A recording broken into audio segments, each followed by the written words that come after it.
Namaste. Hello, everyone. I want to start off by just raising your hand of how many of you consider yourselves to be storytellers. Thanks. Well, my name is Kiran Singh Sirah, and I'm the president of our non-profit organization, the International Storytelling Center in Jonesboro, Tennessee, which I'm sure many of you are familiar with already. In my line of work, I am inundated with stories all day, every day, and I love it. And I believe passionately in the power that stories and storytelling have to bring to peace, tolerance, and understanding to our world. And that is what I'd like to speak about today. Stories for peace, for justice, and healing. And as medicine for our communities, and also for ourselves. Now, I've been with the International Storytelling Center since 2013, but my organization's work began just over 40 years ago when a local high school teacher decided to save a dying mountain town by creating an annual event, a storytelling event that he boldly called the National Storytelling Festival. Now, it was a small event. There were 60 people that gathered around the wagon. The stages were hay bales. But there was enough magic there to spark a movement and something that my predecessor likes to call a storytelling revolution. Storytelling revolution. It kind of has a ring to it, doesn't it? Well, around the same time, there was less quaint revolutions happening in other parts of the world, and one of them involved my family. My family were living in Uganda at the time, and in the summer of 1972, 4 years before I was born, there was an announcement on Ugandan public radio from the then dictator Idi Amin. He declared that all Ugandan Asians had 3 months to leave the country, or they would all be executed. That meant around 50,000 people, including my family, had 3 months to flee the country. Many fled the borders. My family left for Britain. They couldn't carry much, and what they did have was taken by robbers en route to the airport. Having left behind all their possessions and the tropical heat of East Africa, they arrived in a small English town called Eastbourne in the middle of a British winter. And this is where I was born. For the most part, the vast majority of people were incredibly kind and they were welcoming to my family. But there were some that were not so welcoming. As an immigrant family, I was the first person of colour born in my hometown. There was, unfortunately, racism in our small community and in our nation. But as a kid, that's not how you think of it. I just knew it was hard to understand why I felt so different. Home was always a safe and familiar space, but whenever I had to leave the house, I felt like I had to be constantly on my guard. It was hard to concentrate at school, and sometimes I ended up causing trouble instead. But things started to change for me when my head teacher in our weekly school assemblies started to tell stories. Mr. George was an older gentleman. He was white. He wore a tweed jacket and a kind face. He told us folk tales and traditional stories from all over the world, and one of them really spoke to me. It was a story about a prince who gives up his worldly riches and goes out into the world to explore the world. And he takes 2 objects with him, a cup and a toothbrush. And one day he looks out to see a man break a twig from a tree and chewing it to release these juices that would clean his teeth. And he realized he didn't need his toothbrush anymore, so he threw it away. Another day he sees someone bent double by a river, cupping their hands together in the shape of a bowl in order to drink the water. So he threw away his cup, realizing he didn't need that either. Listening to that story, I began to observe the world in a different way. Not only did that story paint a picture of a world beyond what I already knew or understood around me, but it connected me to the idea that perhaps the world provides all the things that we need to live in it. That story helped turn my fear into hope. It made me see the possibilities before when I'd just seen the challenges. It helped me see my own family's difficult situation, my parents showing up in an unfamiliar country with nothing but the shirts on their back, in a new way. They didn't need material things to connect to new people or have these new experiences, or to remember the old ones. I began to understand myself, the world, and my place in that world, and I started to see the outlines of the story that I wanted to see in the world, and how I could make that happen.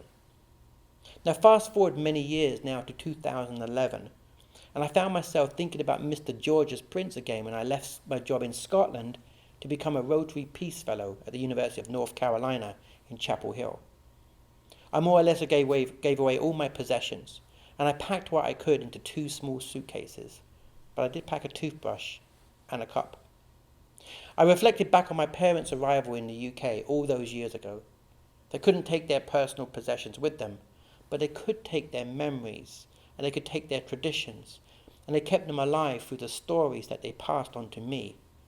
And now I was doing the same thing. At the University of North Carolina, my focus was on social justice folklore and storytelling.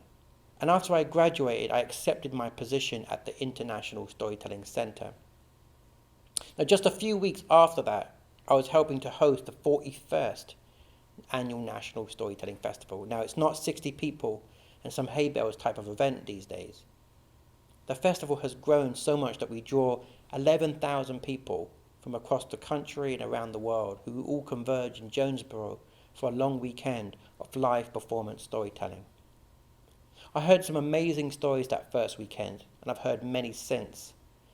But one of those stories still stands out to me.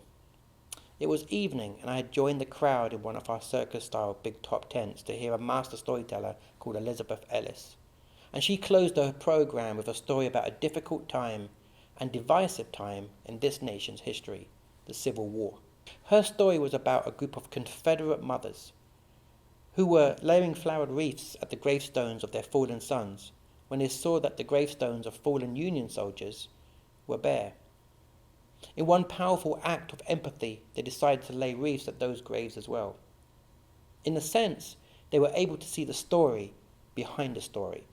They could look past the day-to-day conflicts of war to recognize that Union soldiers were also the sons of mothers that lived far away. They felt a strong connection to the grieving mothers on the other side of the conflict. I could see clearly what I knew in my heart to be true.